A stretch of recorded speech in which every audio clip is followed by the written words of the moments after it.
welcome to the World of Choices Service Excellence event here today. So we would like to begin by acknowledging that we are in Mi'kma'ki, the ancestral and unceded territory of the Mi'kmaq people, where our relationship is based in peace and friendship. We also acknowledge that people of African descent have been in Nova Scotia for over 400 years, and we honor those ancestors who came before us to this land. So our next guest is Stephanne Bastien. I hope I pronounced the last name correctly. He's a field service manager from Graves Electrical, Plumbing, and Mechanical. So Graves is a leader in innovation among Nova Scotia's mechanical, electrical, and plumbing industries. Their highly trained teams have a vast knowledge, which includes managing all aspects of HVAC requirements, installation or maintenance of electrical systems, and solving any plumbing related issues. Graves works among Nova Scotia's diverse industry sectors, committed to integrity, professionalism, and excellent customer service. They are also opening a second location this year, which is a major milestone for the family founded company. Hi, Stephanne. Thank you for joining us. Good morning. It's no problem. My pleasure. So, field service manager, what does this mean for you? So, field service manager, I feel like it's a position Graves kind of invented. So, I report to an operations manager for service, but as a field service manager, I'm kind of that bridge between your technicians and the office. So I'm a plumber by trade. So most of my day and work involves the actual scheduling side of the service division here in Yarmouth. Scheduling speaking to customers, helping with estimations and stuff like that, and interacting with our technicians, assisting them with difficulties they're having as well. And basically, it's just across that gap between the office staff and the field staff. And when there's problems in my specific trade, which is plumbing, that either my journeymen don't understand how to fix, or it's just an area I have more experience in, I actually will go out in the field and help. Oh, so you get a little bit of that, like field work, office work, yep, direct client services. Sounds like a little bit of a negotiation role. Yep. So you mentioned that you came up as a plumber through the trades. Now, talk to me about your journey from high school to where you are today. Well, I was unfortunately homeschooled for quite a bit of it. I won't get into why. My parents had their own thoughts with things, but I went towards trades because I guess the memory, well, I've always been fascinated with taking things apart, but I went towards trades. I got a memory of when my parents bought the first and only house they've owned, that we had a plumbing problem and they couldn't get a plumber. They tried to fix it themselves, and eventually we had an electrician fix it. And I followed him, watched him do it. Seemed interesting, and I remember him giving my mother a bill for like $300-400. So I learned a few things that day. 11 years old. Plumbers are hard to get.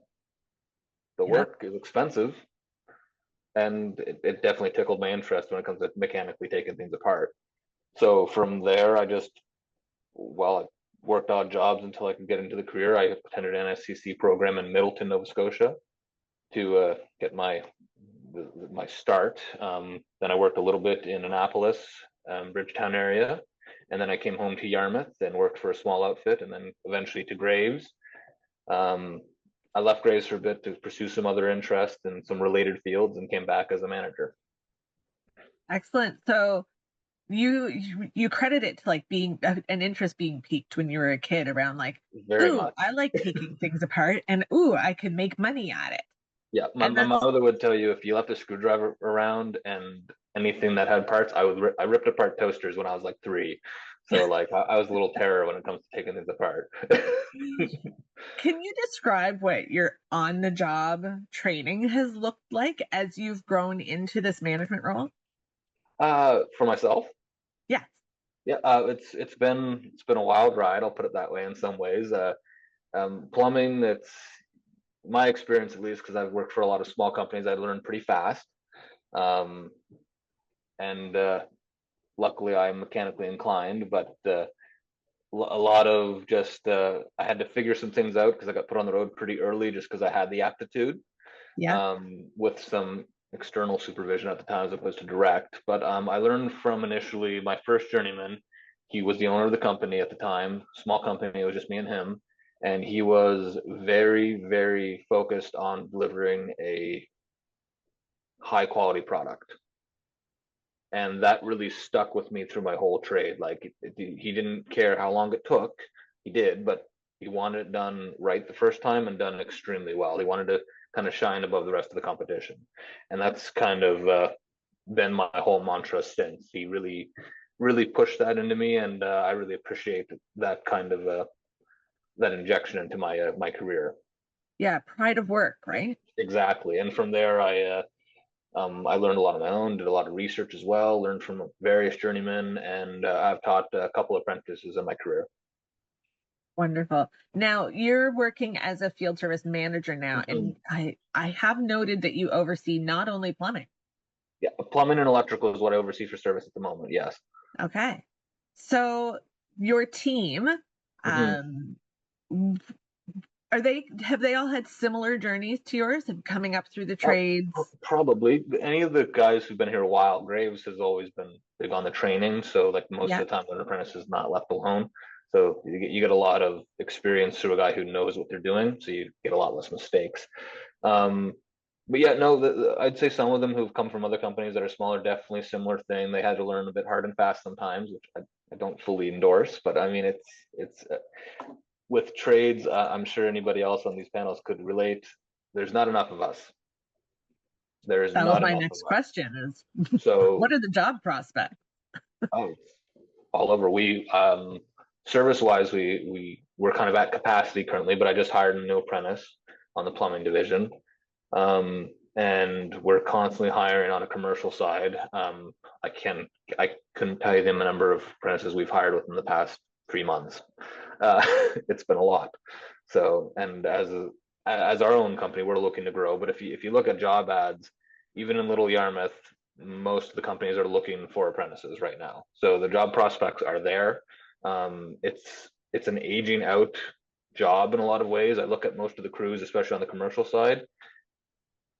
Your journeyman, your youngest guys are late 30s, early 40s, like, and most of them are well past that. So I'm 34 myself. I've been licensed for probably 5 years. Been in trade 10 years. I'm still one of the younger guys in the company. So there's lots of opportunity and prospect coming up. And if anybody knows anything about supply and demand, the less tradesmen there are, the more money you're going to make until we finally fill the gap properly and everything stabilizes. But we'll see how that goes. Is Yarmouth home for you? Did you grow up in that area? Yes. My dad was a retail manager and he kind of got transferred all across the Maritimes till I was about 5, but I grew up mostly in Yarmouth, Yeah. yes. So it seems, I mean, to me, I love the concept that you had the opportunity to go to school, to train, and to work Hmm. in your chosen field where you grew up. Mm, no, And definitely. yeah, it sounds like such an amazing opportunity that across Nova Scotia you're able to do this and you're able to grow up and to work where you live. Hmm. Now, we're chatting with youth from across Nova Scotia today. Um, what would you say heading into plumbing, heading into and then into a management role? What would you say are the important transferable skills that they should be looking at developing? I would say you can learn mechanical aptitude if you are mechanically apt naturally. Great, you're going to excel fantastically. Um, Math is a strong core skill you need to develop across trades. Period. Um, and it's only getting more complicated on that regard when it comes to codes and so forth and how to properly do things. Another big one is just how you present yourself, presentability, communication. Tradesmen do get a bad rap for not being well groomed and well spoken, but it is going to bring you much further than your competition if you are well put together. You have good speaking ability and you can relate to people in good manners and be able to articulate yourself well. So I would say focus on math especially, and communication. But both will get you a long ways in any trade, if you ask me. Thank you so much for your time today, Stephanne. Thank you so much for being a part of this World of Choices virtual event. And of course, this wouldn't be happening without our sponsors. So we have our national supporting partners, Amazon, Avanade, Taco Bell Foundation, GM, KPMG, CNA, and our local supporting partners, the Education and Early Childhood Development, EECD of Nova Scotia, ACE Machining, Coltech, and Eastward Energy, which one of our speakers, Andrew, was here today. So thank you, everybody, for making this happen and providing the time and the money for World of Choices. And RBC Future Launch is our national community partner, without which we couldn't do any of this.